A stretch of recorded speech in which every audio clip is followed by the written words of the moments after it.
I know because they work and there's so many things that came upon in their life, like myself, that maybe hindered them from going to school, but maybe working with them too, to want them to further their education, getting them in a program, and maybe having programs that is available on Saturdays and Sunday. I know it's a big tall order, but if the child is working towards its degree or high school diploma, then the parent is more apt to. They're in a program too. They're more apt to motivate each other, and maybe we can work on something on that aspect with those kids. Yeah, how holistic are you? Let me just share with you just a little bit about our program. One of the things that we do provide not only for the individual but for the family is that as we talked about, that case management model. And so we're looking at, as we go into the families, as we go into the homes, again, oftentimes a lot of the family members, a lot of the adult family members, we find don't have their GED or education and are limited. Our No Play program is available, again, to individuals who are adults. They're open until as late as 7 p.m. at night. They're not open on a weekend, but they are open as late as 7 p.m. at night. And we've had some parents, particularly who have been positive in getting their kids back in school. They've actually taken advantage of the GED program, the drop-in center. So we do have some successes, and we've had some parents who recognize the importance of just what you just said. And you're exactly right. When a kid is motivated by the parent who's also attending and taking busy time or time away from maybe other activities to come and get their education, it strengthens the whole family in terms of the success rate. So we're actually doing some of that. That's actually happening. When we talk about other programs that we have that we're doing and offering, we do provide counseling support services to individuals to really help talk through a lot of the issues. Surprisingly, there are sometimes very small issues that they're struggling with. But sometimes a neutral person can really offer some different opportunities to see it in a different light. But again, in what we do, when we provide that intense case management, those things are identified and discussed so that we can all be on the same page. And it's important that that family member, parent, sibling, whoever it is that's the guardian, is a part of what we're doing and really buys into. And again, the relationship is not just built with the kid, it's built with that family. That's great. That is so great. So thank you. Thank you. Alice, thank you very much for your call. Oh, talk to you later, Mr. Russell. All right, Alice, bye. And what comes to mind, when I'm hearing the question about, the parents is, because I do so much criminal defense, is just drugs. I'm not talking about the kids' drugs. I'm talking about mom and dad's drugs, mom and dad's drinking, and people getting into that kind of groove, and you could put a mirror up in front of them, and they still couldn't see what their life really looks like to somebody else. And these children are struggling in this environment, and the parents might, in their way, and to the best of their ability, love them to death and want the best for them. They can't see how their own conduct, with the kind of society we live in that's so tolerant of, especially that, the drinking. And I think we're very tolerant of drugs, really, as a society. And these children are trying to get through that. And they got no grown-ups can really help them because the grown-ups don't even know that their brain's been kind of turned off. Yeah, and just give you just an example of that. I mean, it's not uncommon that we may go into a home and begin to work through that service plan, identifying what needs to be done to really move that kid to a level of success to help meet those goals. That we're sitting across from a parent who also is involved in the judicial system and is struggling just as hard to have that person to work them through the situation. And so we often, through our services, we provide transportation services to those individuals to and from court appointments and mental health appointments and whatnot.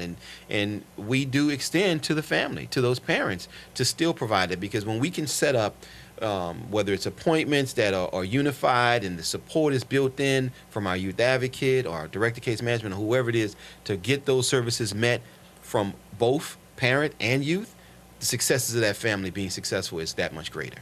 So we find oftentimes those same situations where we're engaging mom, dad, might be an older sibling or grandmother who's also in that system, and needing that same level of support that we're providing to the child, to them as well. Right. I mean, how do y'all differ besides the Department of Social Services being a government agency? I mean, how do y'all differentiate yourselves? I mean, y'all seem to y'all go into this not being judgmental, to truly want to help from the ground up. I mean, is there ever a situation where you just feel like you have to contact, like the Department of Social Services to get in there and stop some sort of abuse that's going on within the family? I mean, how do y'all handle really tough cases like that? Well, it depends on the situation. To be totally honest with you, it's case by case, I guess. But there's mandated reporters, as we are mandated reporters. Social our workers. listeners might not understand what that means. Basically, Can you explain that means that? if you go into an environment and it's appearing to be conducive for neglect, abuse, then you're mandated to report that to the like teachers are required to do that. Exactly. You guys are. Right. Lawyers are not. Glennis is a social worker. So I'm more mandated than both. But what we do Counselors. is counselors, yes. So when you go into an environment like that, yes, you are. Oftentimes, perception. And it can give you the impression that things that are going on. The thing that I always try to point out is sometimes what we see as a functional family, they're a dysfunctional family to us, but it's really their functioning that they're doing it. And so we have to be very careful about passing judgment if we're going into a situation. Right. So for us, there's a fine line that we have to walk going in to try to set up those supports. But yes, to answer your question, there have been situations where we've had to, maybe call an OCS. Or OCS is already involved in that situation. The court has made that, point, and so we're working through to make sure that those individuals that we're mandated to serve are getting the services. I think, too, we really try to take a strength-based approach to the whole situation of working with a family, especially with younger kids. If we can find a way to stabilize that family, as best we can, if that's making a referral for mental health or substance abuse services for a parent or guardian, if that's maybe even if they're open to it, that's great. A lot of people are just the door is shut. Yeah, I mean, Daddy can be drinking, a fifth of vodka a day, and he just doesn't see he's got a problem. And so, I know you can't help people that don't want to be helped. And normally, though, you find an adult or a guardian or a caring figure in that young person's life who you can connect with, who will come to a service plan meeting, who will work with us, who will support our work. And again, our youth advocates become so closely connected with these young people that oftentimes they'll pick them up every day from school. They will go to the parent-teacher conferences. They will sign on for the volunteer hours at the school. They will have the little brothers and sisters and wanting to go and ride with them in their car and come to our groups. We have groups 4 nights a week. Sometimes young people will hang out at 7 or 8 until the office. We'll make sure that they go home full, and then they'll go home, and we'll make sure the next morning they wake up and go to school. So I think, again, because we try to not present a threatening sort of like judgmental perspective, that also allows us access to young people that other folks don't, because doors then become shut if people feel threatened, like you might cut their benefits, you're trying to take away kids, things of that nature. You're not the government. So, well, so no, you we're don't not, have and we're trying to help rules you and help guidelines. your Like child. if you were the social worker, they got to do what the judge says, or they've got a plan handed down through some type of laws. But you're really privately operating to help these people. Right, and we really do believe that all parents care for their children, and people are dealing with their own demons and their own struggles and their own issues.